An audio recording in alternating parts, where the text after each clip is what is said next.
Qué gusto verlos por aquí. Realmente, Pues gracias. vamos a empezar este pequeño webinar. Les voy a hablar un poquito de la semblanza del doctor Juan Manuel Jiménez Illescas. El doctor es abogado y doctor en Derecho por la Escuela Libre de Derecho. Es magistrado de la Sala Superior del Tribunal Federal de Justicia Administrativa, del cual fue también presidente de este tribunal. Se ha desempeñado como administrador general de recaudación, subprocurador fiscal federal de legislación y consulta y director general de procedimientos legales en la Tesorería de la Federación dentro de la Secretaría de Hacienda y Crédito Público. También fue titular de la Unidad de Fiscalización y Cobranza del Instituto Mexicano del Seguro Social. El maestro también es autor de obras y diversos artículos en materia tributaria. Asimismo, miembro de la Academia Mexicana de Derecho Fiscal, de la Asociación Nacional de Abogados, Academia de Documentación Jurídica, así como de la Barra Mexicana Colegio de Abogados. Como ustedes podrán observar, el maestro tiene amplia experiencia en materia fiscal y este es el inicio de los webinars relacionados con la materia fiscal que es tan importante para las fundaciones de Puebla, ¿no?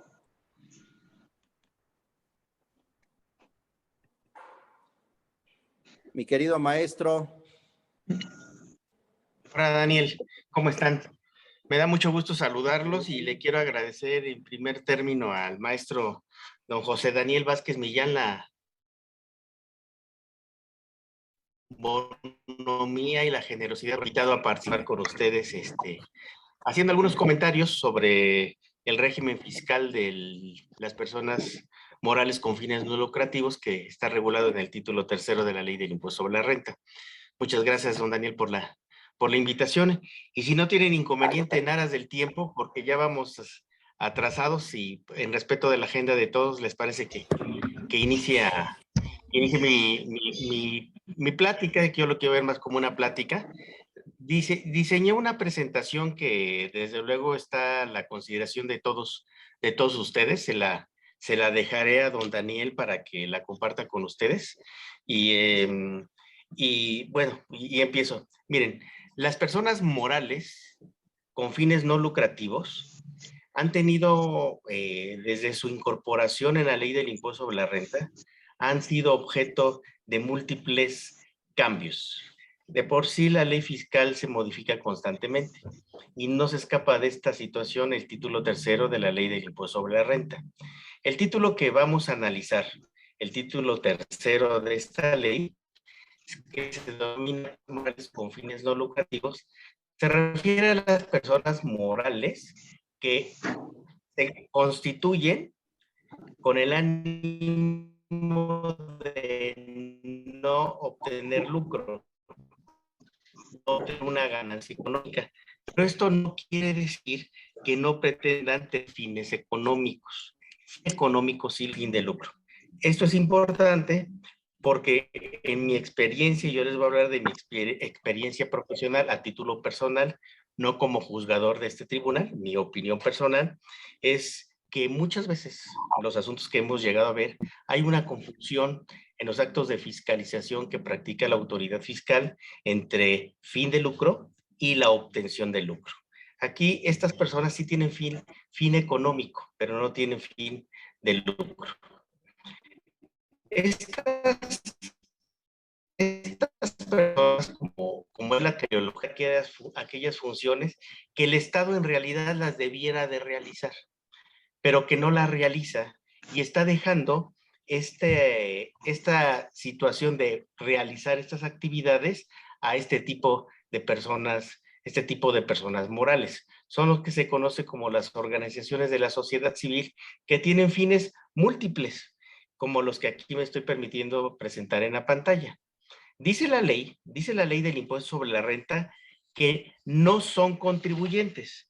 Sin embargo, si se fijan, yo aquí en la lámina que pongo a su consideración, pongo entre comillas, en principio no son contribuyentes, porque todo lo que vamos a ver en esta sesión tiene que ver con que sí son contribuyentes. Aunque la ley diga que no son contribuyentes, existen supuestos en los que sí van a ser contribuyentes. ¿Qué hacen o qué deberían hacer estas personas morales sin fines de lucro? Estas personas morales tienen un régimen jurídico complejo, y yo diría muy complejo, porque están reguladas administrativas las bibliotecas, leyes ecológicas, leyes en protección del ambiente, de investigación científica y ecológica, entre otras. Y todas son leyes que están regulando algún aspecto del quehacer administrativo. Y estas personas morales tienen que cumplir con la normatividad que aplique según su objeto social. Si son personas morales no lucrativas que se dedican a los aspectos de no obtener lucro, no obtener una ganancia económica. Pero esto no quiere decir que no pretendan tener fines económicos sin fin de lucro. Esto es importante porque en mi experiencia, yo les voy a hablar de mi experiencia profesional a título personal, no como juzgador de este tribunal, mi opinión personal es que muchas veces los asuntos que hemos llegado a ver, hay una confusión en los actos de fiscalización que practica la autoridad fiscal entre actos ecológicos, tienen que respetar esas leyes. Pero si quieren tener beneficios fiscales, también tienen que respetar las leyes fiscales. ¿Qué leyes fiscales?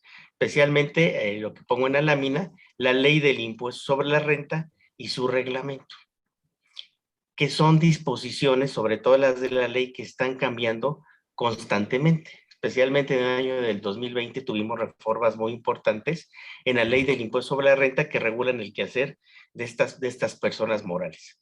Pero también encontramos en la ley disposiciones que jurídicamente se le conocen como cláusulas habilitantes. ¿Qué es esto de cláusulas habilitantes? Que la propia ley autoriza a la autoridad fiscal, le hace el servicio de administración tributaria, cumplen aspectos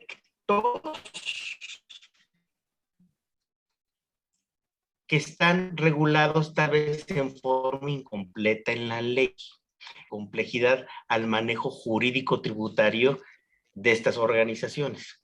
Luego entonces de lo que he dicho, deben de cumplir con las normas administrativas que regulan su actividad o giro, más las normas fiscales, la ley formal y materialmente, el reglamento que es emitido por el Ejecutivo de la Unión y las resoluciones misceláneas a través de cláusulas habilitantes. Aquí, al hablar de la cláusula habilitante, el Servicio de Administración Tributaria tiene la atribución, de acuerdo a lo que dicen las propias disposiciones del título tercero de la Ley del Impuesto sobre la Renta, para regular aspectos que tienen que ver con estas personas morales. Y también así lo establece el artículo 33 del Código Fiscal de la Federación. Habilitan a la autoridad fiscal a que norme. Tenemos que tener mucho cuidado cuando analizamos estas resoluciones misceláneas. ¿Por qué? Porque no puede regular la autoridad fiscal disposiciones ajenas a los elementos esenciales de la contribución. Todo lo que tenga que ver con el sujeto, que son estas personas morales, sujeto pasivo, con el objeto y la base de lo que en esta ley se denomina el remanente distribuible, de lo que vamos a ver, no puede estar regulado desde el punto de vista constitucional por estas resoluciones misceláneas. Y eso es algo de lo que es muy importante tomar nota cuando estemos analizando el régimen jurídico tributario de este tipo de personas morales. Aquí lo que hice fue señalar cuáles son este tipo de personas morales que fiscalmente están establecidas, están listadas en el artículo 79 de la ley. Y nada más esas personas morales son las que van a ser consideradas como personas morales con fines no lucrativos para efectos del impuesto sobre la renta. Hecha esta acotación, quiero hablarles de cuándo sí son consideradas como contribuyentes estas personas morales. Hay que hablar del concepto remanente distribuible. No se habla de utilidad porque no persiguen fines de lucro. Si habláramos de utilidad, estaríamos en presencia del título segundo de la ley, del régimen general de las personas morales. Estamos hablando del título tercero en la que teóricamente no debiera de haber utilidad. Lo que hay es un remanente distribuible, que es la diferencia entre los ingresos que obtienen efectivamente estas personas morales y los gastos o las erogaciones en que incurren. Si las personas morales incurren en la causación de un remanente distribuible, o sea, se ubican en la situación jurídica o de hecho que prevé la ley para que se genere un remanente distribuible, entonces sí serán sujetos del impuesto sobre la renta en los términos en que se regula en el título tercero.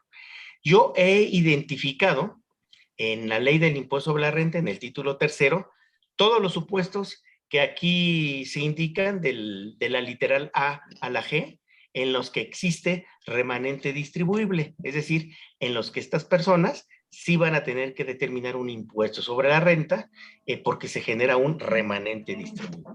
Pero vamos a ver cuándo se genera este remanente distribuible Bueno. en cada uno de estos supuestos. ¿Sí? Sí. ¿Sí? ¿Perdón? Pensé que están preguntando algo o... No, estoy en Zoom de la Junta. Sí. Eso es la cosa. Bueno, continúo, ¿va? Mire, el primer supuesto que yo encuentro de remanente distribuible ficto se da con las personas morales que aquí se indican, que para eso está la lámina y ustedes se puedan poder conservarla, pero las personas morales, ¿sí? Que aquí se refieren las personas morales y los fideicomisos que sean donatarios autorizados y los fondos de inversión a los que se refiere el título tercero de la ley, van a considerar que reciben un remanente ficto en los siguientes supuestos. Primero quiero decirles lo que es el remanente ficto. El remanente ficto es una ficción legal.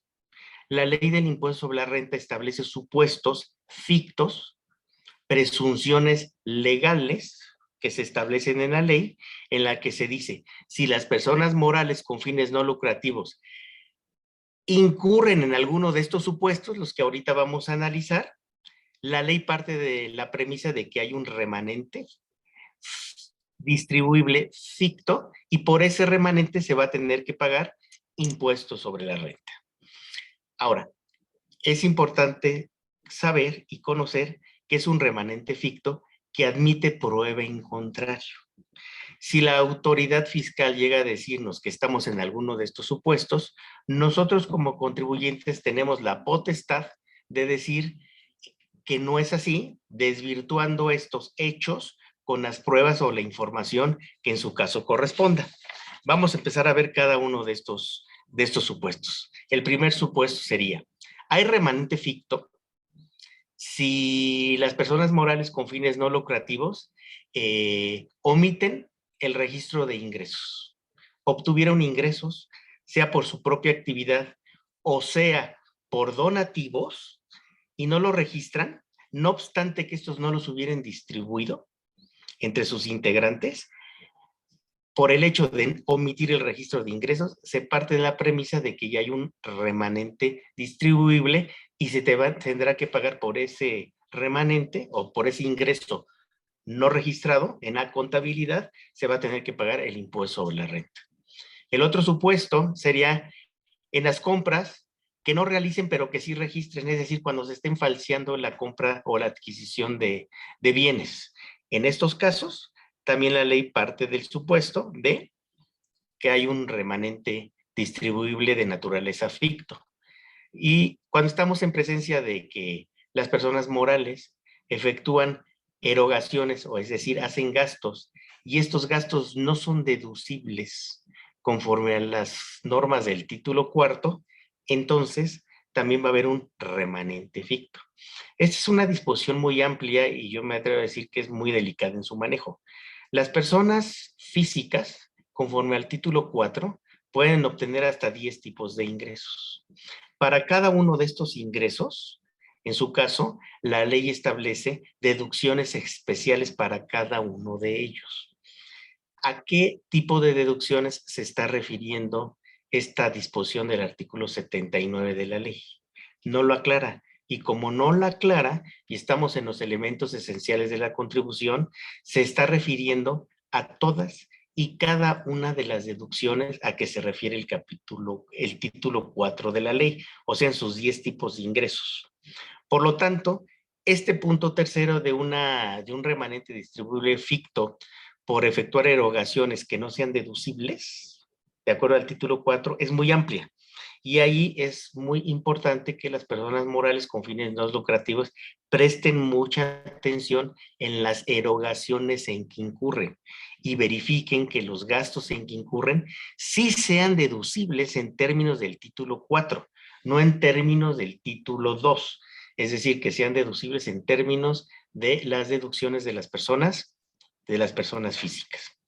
El otro supuesto en el que va a haber se va a considerar que hay un remanente distribuible ficto, es cuando estas personas morales efectúan préstamos a sus integrantes, a sus cónyuges, ascendientes o descendientes en línea recta. Y hay que notar aquí que no dice un límite, es línea recta en forma ilimitada. Quiere decir que si se hacen préstamos, por esos préstamos también se va a tener que pagar el impuesto sobre la renta. ¿Cómo se va a pagar el impuesto sobre la renta en este primer supuesto de remanente distribuible ficto? Los ingresos, vamos a suponer las omisiones de ingresos que se obtuvieron, se le va a aplicar la tarifa del artículo 152 de la Ley del Impuesto sobre la Renta, que es la que corresponde al cálculo del impuesto o de la tarifa anual de las personas físicas, y en el máximo de los supuestos es del 35%. Quiere decir que si yo omití registrar un ingreso o registrar un donativo por 2 millones de pesos, porque tuve un error en la contabilidad, o si hice una compra y no la registré, o si hice un gasto y este no es deducible en términos del título cuarto por 2 millones de pesos, por esos montos vamos a aplicarles el 35% a que se refiere la ley del impuesto sobre la renta en su artículo 152, y ese será el impuesto a pagar. Es importante ver que este impuesto es definitivo. Va a ser un impuesto definitivo y debe enterarse en el mes de febrero del año siguiente. Es decir, que si ahorita estuviera sucediendo esta situación, tendríamos que enterar el impuesto en el mes de febrero del año siguiente. La persona moral deberá hacer la retención y enterarlo al fisco. Es lo que puedo decirles de esta especie de remanente distribuible ficto. Hay otro, el remanente distribuible en efectivo o en bienes.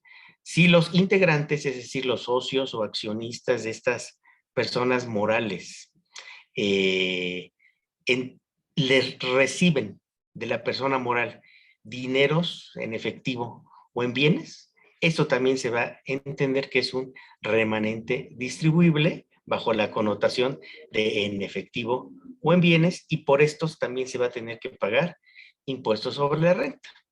¿En qué términos? En los términos en que está establecido en el inciso C siguiente, que es otro tipo de remanente distribuible, que es el que yo le denomino el teórico, que es cuando se determina el remanente que corresponde a los integrantes de la persona moral correspondiente y funcionaría de esta forma. En los ingresos del año de calendario que obtenga esta persona moral con fines de no lucro, sin incluir en estos ingresos todo lo que tenga que ver con los impuestos retenidos o con los ingresos que la ley del impuesto sobre la renta determina como exentos para las personas físicas, en su artículo 93, se le van a restar las deducciones que están autorizadas en el título 4 y ese va a ser el impuesto a pagar.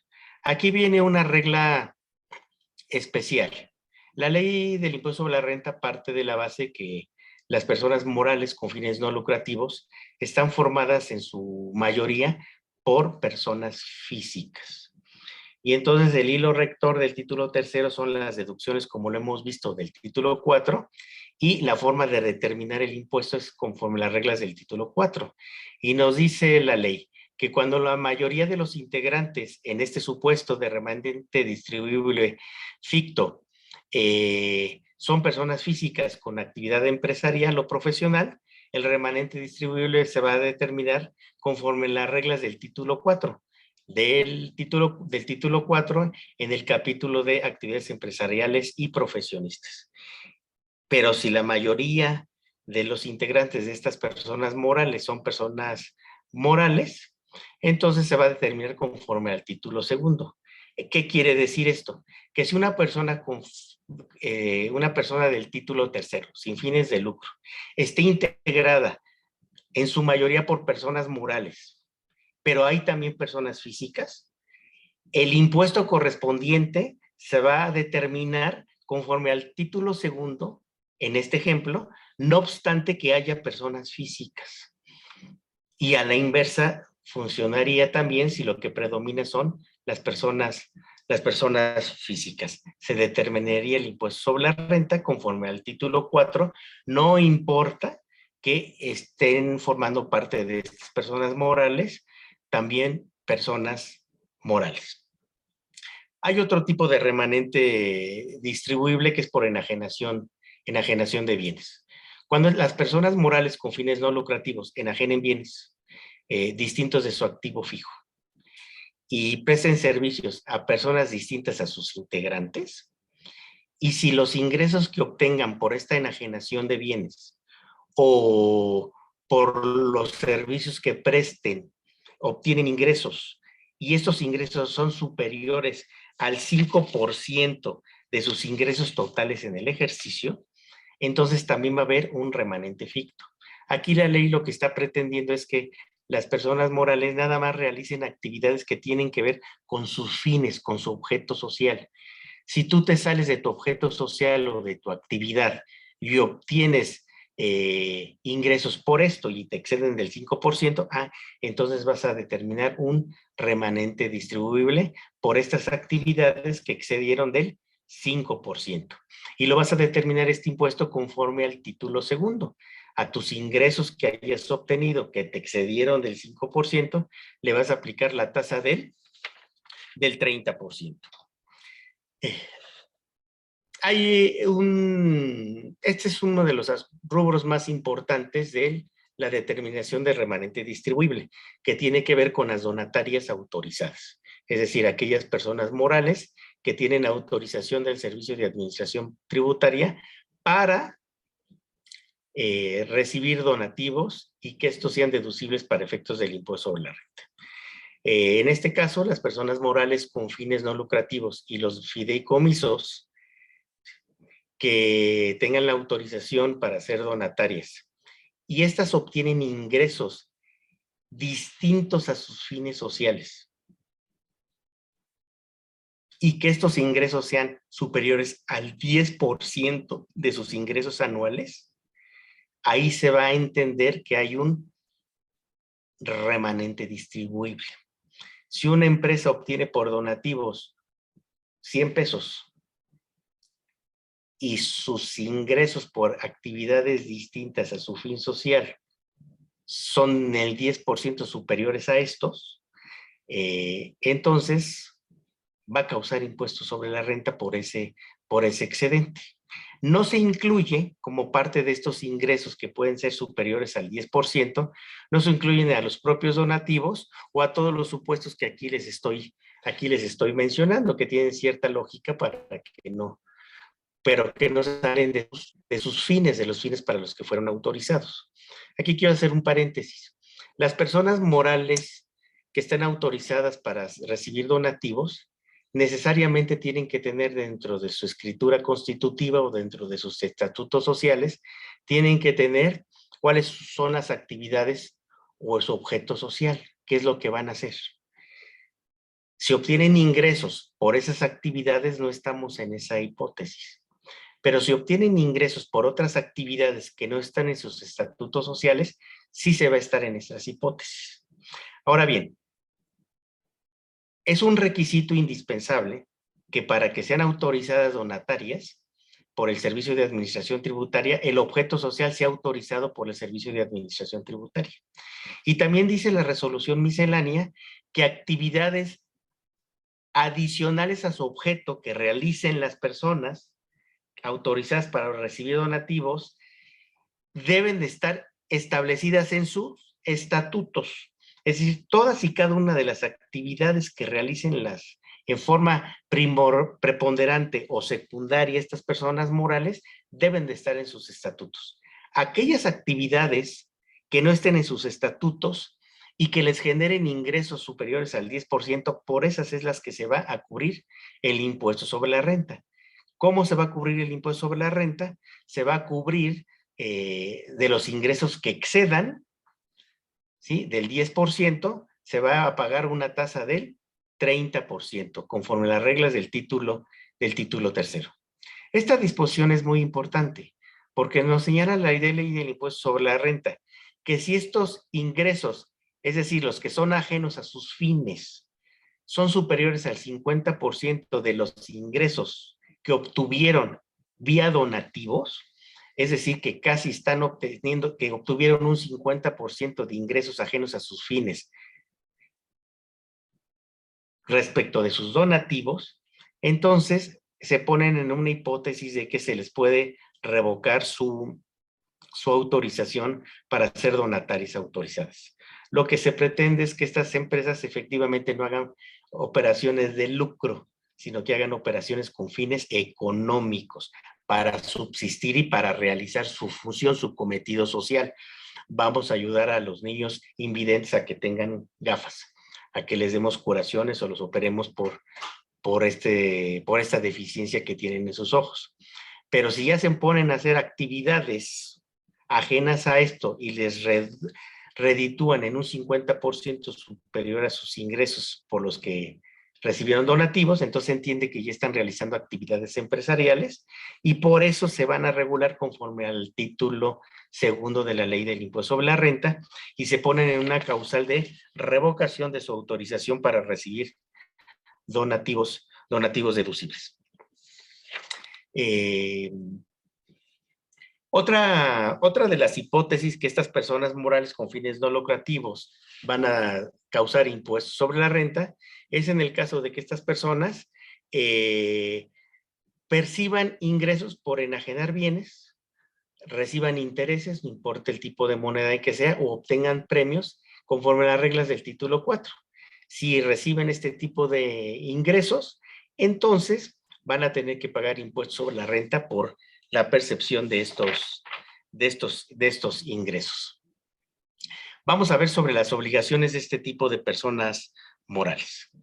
Tienen la obligación de llevar contabilidad, como conforme lo establece el Código Fiscal de la Federación y el reglamento. La contabilidad debe ser analítica, es decir, se debe desdoblar en todas y en cada una de sus partes, estableciendo todas y cada una de las operaciones con claridad que se realizaron, sobre todo por lo que hace a sus enajenaciones, o sea, y a las erogaciones en que incurran. Esta obligación la tienen que hacer todos, salvo los sindicatos obreros y los organismos que los agrupen. Ellos están, por alguna razón, eximidos de esta obligación de llevar un registro contable de sus registros y operaciones. Deben de presentar en febrero de cada año una declaración en donde determinen su remanente distribuible. Y como el remanente distribuible se entiende que lo reparten entre sus integrantes, tienen que dar constancia a sus integrantes, sean personas físicas o personas morales, del remanente distribuible que les repartieron y la constancia de retención del impuesto sobre la renta para que ya sea la persona física o moral que recibió este remanente lo pueda acreditar en su declaración anual. Tienen que expedir constancias y comprobantes fiscales a través de sus comprobantes fiscales digitales y tienen que hacer la retención y enterar el impuesto a cargo de terceros. Si son patrones, porque tienen trabajadores, tienen que cumplir con todas las obligaciones que la ley del impuesto sobre la renta impone a los trabajadores, a los patrones respecto de sus trabajadores, que van desde inscribirlos en el registro federal de contribuyentes, darlos de alta en el Seguro Social, en el Infonavit, hacer el cálculo y la retención de los impuestos correspondientes. Y van a tener que presentar su declaración anual el 15 de febrero, sobre todo los ingresos que obtuvieron y las erogaciones que efectuaron, e indicar sobre el monto de los donativos que hubiesen recibido y respecto de los cuales dieron un comprobante fiscal digital para que esos pudieran ser deducibles. Quisiera hablar, y me fui un poco rápido porque yo creo que lo más interesante de este tipo de personas morales es el régimen fiscal que aplica a las donatarias. Entiendo que tenemos hasta las 5 de la tarde, por eso me estoy yendo un poco rápido. ¿Cuál es el régimen fiscal de las donatarias autorizadas? La donación es cuando se transfiere en forma gratuita bienes a una persona, y dice la ley del impuesto sobre la renta, a diferencia de la legislación civil, que para que opere en materia tributaria una donación, esta no debe ser ni onerosa ni remunerativa. ¿Cuándo es una donación no onerosa? Cuando no impone gravámenes. Por ejemplo, yo quiero dar una donación a mi colonia, a mi alcaldía. Yo tengo su casa en la alcaldía Coajimalpa, aquí en la Ciudad de México. Y yo quiero dar una donación para que se hagan mejoras a mi alcaldía. Sin embargo, la voy a dar en forma onerosa. Le digo al alcalde, oye, yo te doy esta donación de 5 millones de pesos, pero ahí te encargo que pongas una estatua, una efigie o mi busto en alguna parte de la alcaldía. Eso sería una donación onerosa, porque ya tiene una carga o un gravamen. Ese tipo de donaciones no son a las que se refiere la ley del impuesto sobre la renta. Deben ser donaciones no onerosas. Y también la donación debe ser no remunerativa. Es decir, por ejemplo, que yo voy a un club deportivo y les digo a los del club, ¿saben qué? Les voy a hacer esta donación, pero les pido que le den el servicio de club a mis hijos o el servicio de escuela a mis hijos. Entonces es una donación que ya es remunerativa porque espero a cambio recibir un servicio. Las donaciones a las que se refiere la ley del impuesto sobre la renta, una premisa fundamental es que sí se transfiera en forma gratuita bienes a otra persona, pero no en forma ni onerosa ni en forma remunerativa. Es decir, que no establezcamos gravámenes y que no esperemos la prestación o la contraprestación de un servicio por esta donación. Ahora, ¿cómo funciona esto? Las donatarias o las personas morales que quieran ser donatarias autorizadas, es decir, que pueden expedir comprobantes fiscales en favor de los donantes para que estos los puedan deducir de impuestos, deben de hacer su trámite en línea ante el Servicio de Administración Tributaria a través de un formato, el 15 del impuesto sobre la renta, que está en el anexo 1A este año de la resolución miscelánea. Y ahí deben de establecer varios requisitos. Es un trámite largo, es un trámite complicado, porque trae mucha precisión y mucha fiscalización durante su substanciación. Tienen que decir un domicilio para oír y recibir notificaciones, establecer los correos electrónicos que correspondan y establecer en su escritura constitutiva y sus estatutos que sean acordes al modelo del SAT, especialmente por una cláusula que a partir del año del 2020 se establece en el sentido de que si yo me ubico en la hipótesis de que me revoquen mi autorización de donataria autorizada, o si solicito por alguna razón que se me cancele mi autorización de donataria autorizada, o esta me es suspendida, tiene que incorporarse necesariamente una cláusula en la que se diga que yo voy a transferir todo el patrimonio de mi persona a otra persona moral que esté autorizada para recibir donativos, ¿sí? Que no sean donativos y para que estos sean deducibles. Tengo que establecer esa cláusula. En la resolución miscelánea que acaba de publicarse en días pasados, se establece en el punto 3, 10, 17 que las personas morales con fines no lucrativos tendrán hasta el 31 de diciembre de este año para incorporar en su escritura constitutiva esta cláusula, so pena de que si no la incorporan, es una causal de revocación de su autorización para recibir donativos y que estos a su vez sean deducibles. También se tiene que acreditar las actividades que realizan y que están en las hipótesis a las que se establecen para cada una de las personas morales con fines no lucrativos en el artículo 70. Si son una sociedad de una beneficencia o un patronato, una asociación, una sociedad civil que quiere ayudar a la flora y la fauna, etcétera. Bueno, debe haber alguna entidad que autorice o que valide que efectivamente van a estar o están realizando estas actividades. Ahorita, con las reformas que hubo en diciembre del año pasado a la Ley Orgánica de la Administración Pública Federal, ven que desapareció el INDESOL que venía funcionando desde el año de 1994 y se incorporó una Dirección General dentro de la Secretaría del Bienestar que se denomina Dirección General de Bienestar y Cohesión Social. Esto se publicó en el Diario Oficial del 31 de diciembre del 2021, en el que se señala que esta Dirección General, que está en la Secretaría del Bienestar, es una de las que puede autorizar y validar que se realicen este tipo de que se están realizando estas actividades por parte de este tipo de personas morales del título tercero. Por ejemplo, tengo entendido que la Junta de Instituciones de Asistencia Privada del Estado de Puebla, bajo la conducción del maestro Daniel Vázquez, tengo entendido que también tiene estas atribuciones.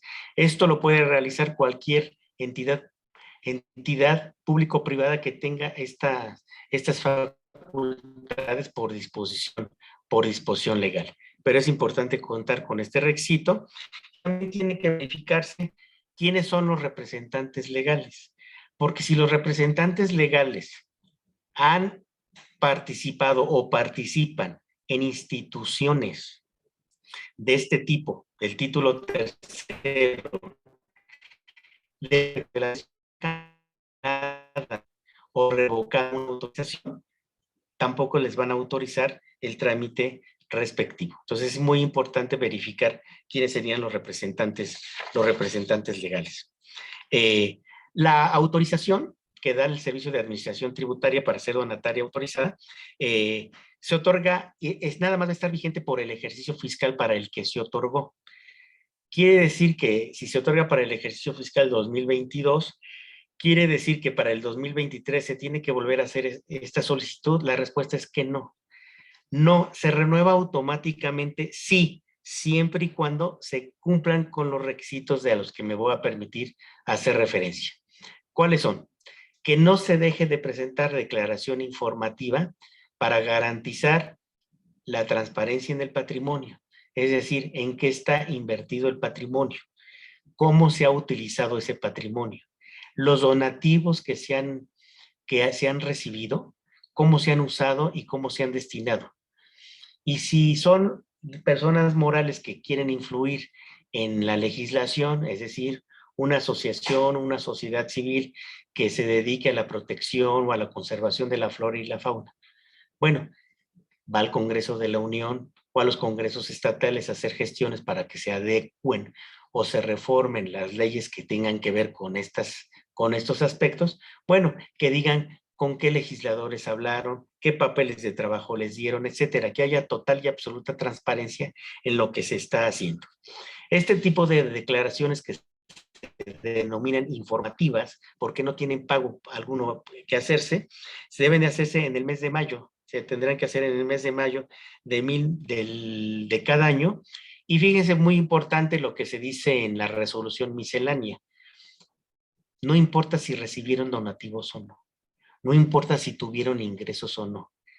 Al margen de si se obtuvieron ingresos o no, hay que hacer o hay que presentar ante la autoridad fiscal en el mes de mayo estas declaraciones informativas. Esta es una disposición que está en la resolución miscelánea, no está en ley. Deben presentar también su declaración anual el 15 de febrero de cada año que tiene que ver con sus ingresos obtenidos y sus egresos efectuados. Nótese que es la declaración anual. No quiere decir que haya o no ha habido remanente distribuible. Esas declaraciones son otras, son de las que ya hablamos cuando hice referencia al remanente distribuible. Aquí personas tienen que presentar su declaración en la que van a tener que decir, mis ingresos obtenidos fueron de tanto y mis erogaciones efectuadas fueron de tanto. Mis ingresos obtenidos pudieron ser por los donativos que recibí o porque yo realicé actividades que están dentro de mi objeto social y esas actividades no me excedieron ni del 5 o del 10%, según el caso, de mis demás ingresos. Y como no me excedieron, no tengo que pagar remanente distribuible, o sea, no hay remanente distribuible y por lo tanto no pago impuestos sobre la renta, ¿sí? Hay que presentar esta declaración anual que desde luego es sin pago porque no estamos hablando de remanente distribuible, nada más es su declaración anual. Se parte de la base que las donatarias autorizadas no están generando remanente distribuible, porque si generan remanente distribuible, están en hipótesis de revocación de su autorización para ser donatarias autorizadas. Aquí es una declaración en la que dice, mis ingresos fueron tantos y mis ingresos fueron de tantos pesos. Y no deben de incurrir en alguna de las causales de revocación. Quiero permitirme analizar las mismas. Deben destinar su activo si destinan su activo a un fin distinto de su objeto social, es causal de revocación para ser donataria autorizada. Todos sus activos deben destinarlos a su objeto social. Si mi objeto social es comprar gafas para los niños invidentes, bueno, las gafas las tengo que utilizar para los niños invidentes y no las tengo que enajenar o no tengo que utilizar mis consultorios médicos, etcétera, para otros fines, es para mi objeto social. El que no se expidan los comprobantes de donativos. ¿Se acuerdan que uno de los supuestos de remanente ficto es el que omitan ingresos y no expidan sus comprobantes fiscales digitales? Si no los expiden, es una causal de revocación. Deben expedir comprobantes fiscales sobre todos los donativos que reciban para que las personas que se los estén dando los puedan deducir. Si incumple con alguna de las obligaciones que ya vimos, bueno, también van a ser objeto de que se les revoque su autorización. Y si son de aquellos contribuyentes que obtuvieron 10%, ingresos superiores al 10%, como lo analizamos en láminas anteriores, pues se les va a revocar su autorización. ¿Cómo se les revoca? No es un procedimiento arbitrario, sino que la ley del impuesto sobre la renta establece cómo se les va a revocar esta autorización. Esta va a emitir un oficio en el que les va a decir cualquiera de estas hipótesis que están en esta lámina. Las del cuarter, artículo 82 cuarter, apartado A. Les va a decir que están en alguna de estas hipótesis y les debe de motivar muy bien por qué. Debe estar el acto fundado y motivado en términos del 38 del Código Fiscal de la Federación y el 14 y 16 de nuestra Constitución Política. Este oficio debe estar entonces motivado y fundado y les deben de decir por qué. ¿Cuáles son los hechos por los que la autoridad considera que ustedes están, o estas personas morales, están siendo objeto de que se les revoque su autorización? Este oficio que se les notifique en forma personal o a través del buzón tributario, ¿sí?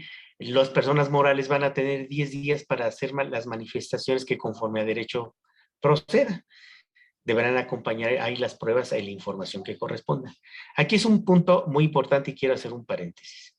Si nosotros analizamos las leyes adjetivas, o sea, donde están el marco jurídico para un juicio contencioso administrativo, vemos que hay lo que se conoce en la jerga jurídica como la litis abierta, es decir, los argumentos que tú no hiciste valer ante la autoridad administrativa, tú los puedes hacer valer ante la autoridad jurisdiccional sin ningún problema. Eso es la litis abierta. Sin embargo, a partir de junio del 2013, con una jurisprudencia de la segunda sala de la Suprema Corte de Justicia de la Nación, se cerró la litis, no obstante que la ley lo diga. Y como la jurisprudencia nos obliga, entonces la litis se cerró. ¿Y qué es lo que dice la litis? aquellas pruebas que los contribuyentes no hagan valer o no invoquen en la fase administrativa, es decir, en ese supuesto que estamos ahorita, ya no las van a poder ofrecer en la fase jurisdiccional. Es decir, que si la autoridad fiscal, este tipo de personas, les revoca su autorización, no se presentan las pruebas aún teniéndolas ante la autoridad administrativa en estos 10 días. Luego, aunque existan esas pruebas, y se presenten ante la autoridad jurisdiccional, o sea, ante el Tribunal Federal de Justicia Administrativa, o ante un tribunal colegiado, o incluso ante la Suprema Corte de Justicia de la Nación, ya no van a tener un probatorio con motivo de esta jurisprudencia. Por eso es muy importante aquí hacer valer las pruebas que correspondan para desvirtuar el oficio de revocación del SAT. Hecho esto, pasado esos 10 días, el SAT con o sin las manifestaciones del contribuyente, va a emitir una resolución dentro de los 3 meses siguientes, en las que puede dar marcha atrás a la revocación que está haciendo para la donataria autorizada o puede confirmar su resolución. También es importante, si fijan, estamos viendo los trámites para ser donataria autorizada.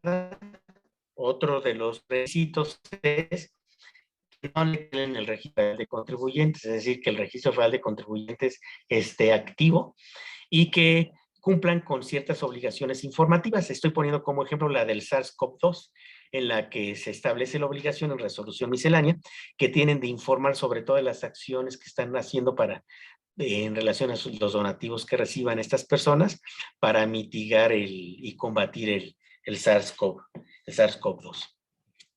Ahora, ¿cuáles son las obligaciones de las donatarias autorizadas? Todas las donatarias autorizadas son las que están establecidas aquí, en esta parte. ¿Y cuáles son sus obligaciones? Que se constituyan y que nada más realicen exclusivamente, dice la ley, su fin. No pueden hacer otra cosa. Por eso les decía que dentro de sus estatutos debe estar establecido en su objeto social qué es lo que van a hacer, para qué se constituyeron. Y las actividades secundarias por las que pretendan realizar otras actividades, que no sería la primordial, que sí se podría, también tienen que estar en escritura.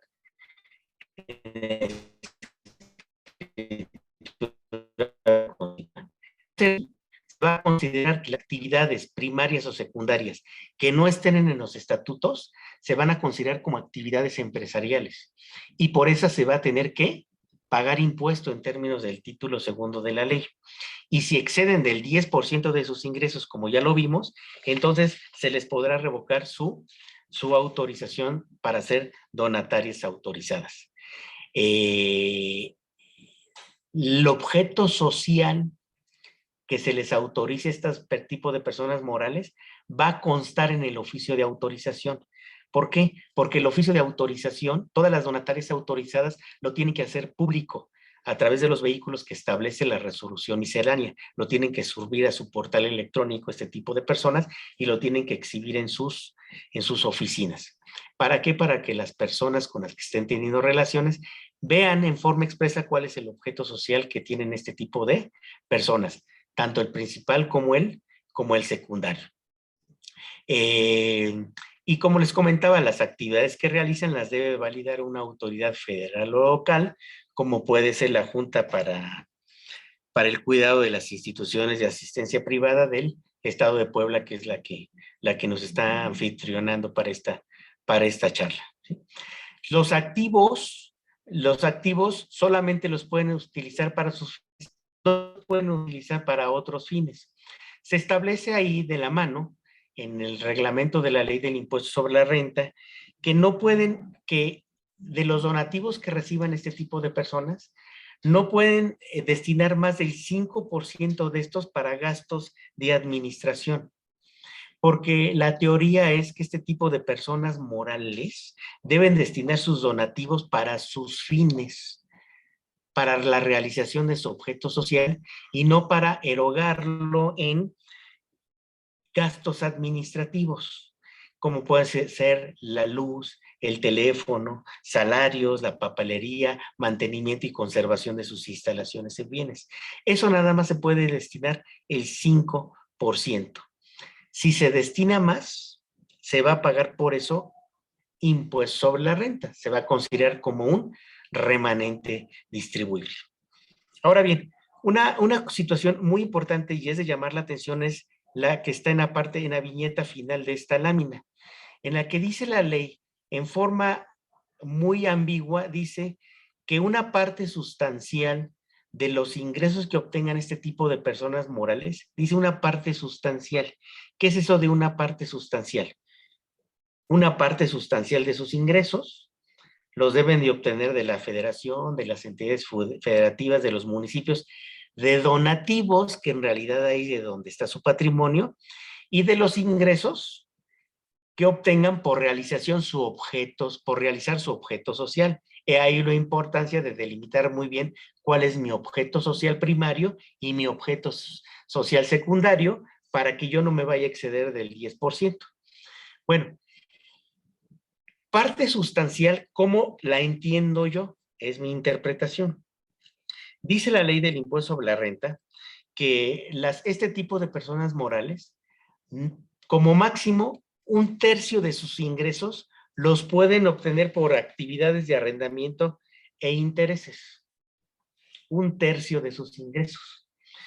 Quiere decir que el 2/3 partes de sus ingresos los deben obtener por donativos o por los ingresos que ellas mismas realicen, que sean del 10% ajenos a su objeto social. Porque si esto es así, se les va a revocar su autorización para ser donatarias autorizadas. No pueden tampoco intervenir en campañas políticas o en actividades de propaganda, ni pueden influir en forma perversa para que se reforme alguna ley si lo están haciendo en forma remunerada, es decir, que le den una especie de honorario a alguna persona o algún cabildero para que los ayuden en esta función, o que le den una gratificación a algún legislador para que realice algún cambio en la norma. Esto no nos está diciendo en la resolución miscelánea. Y desde luego no le pueden dar dineros de su patrimonio ni a las personas físicas ni a las personas morales que formen parte de la propia persona moral del título tercero, salvo que sea para pagar algún servicio que efectivamente fue prestado. ¿Qué sucede con este tipo de personas morales cuando se liquiden o cuando están a causal de revocación de su autorización? En este caso, lo que va a suceder es que el patrimonio, desde el 2020 se dice que lo van a tener que transmitir a otra persona moral que tenga autorización para recibir donativos deducibles. Van a tener 6 meses para hacer esa transmisión. Si pasan los 6 meses y no transmiten el patrimonio, todo el patrimonio va a ser considerado como remanente distribuible y va a pagar impuestos en términos del título segundo de la ley del impuesto sobre la renta. Desde luego se deberá de dar un comprobante fiscal digital en el que resolución miscelánea dice que se deberá sentar una leyenda que señale que es un donativo no deducible recibido en términos del artículo 82, fracción 5 de la ley del impuesto sobre la renta y no va a ser deducible ese donativo. Ven que hay una limitante en el artículo 27 de la ley del impuesto sobre la renta en el que se dice que la utilidad fiscal, que cuando las personas morales hacen un donativo, este donativo para que sea deducible no deberá exceder del 7% de la utilidad fiscal del ejercicio anterior. Esta limitante del 7% no va a aplicar para este tipo de contribuyentes cuando se transmita el patrimonio de una persona moral no lucrativa que se le revocó su concesión a otra persona moral con fin no lucrativo. Y tienen que cumplir con obligaciones de transparencia y con operaciones que tienen que ver con operaciones y con información que tiene que ver con las operaciones vulnerables. Cuando reciban donativos que sean superiores a a 100,000 pesos, ya sea en especie o en dinero, se tiene que avisar indefectivamente al SAT, y aquellas personas morales que obtengan ingresos anuales superiores a los 100 millones de pesos o su patrimonio sea de 500 millones de pesos o más, deberán tener una estructura y un gobierno corporativo como lo establece las reglas de las disposiciones misceláneas. Pues sería lo que, perdón por lo apretado, pero es por el horario, ya me pasé 15 minutos, pero es lo que yo les podría decir, y bueno, ya estoy a sus órdenes. Muchas gracias, maestro Vázquez. Quedo a las órdenes.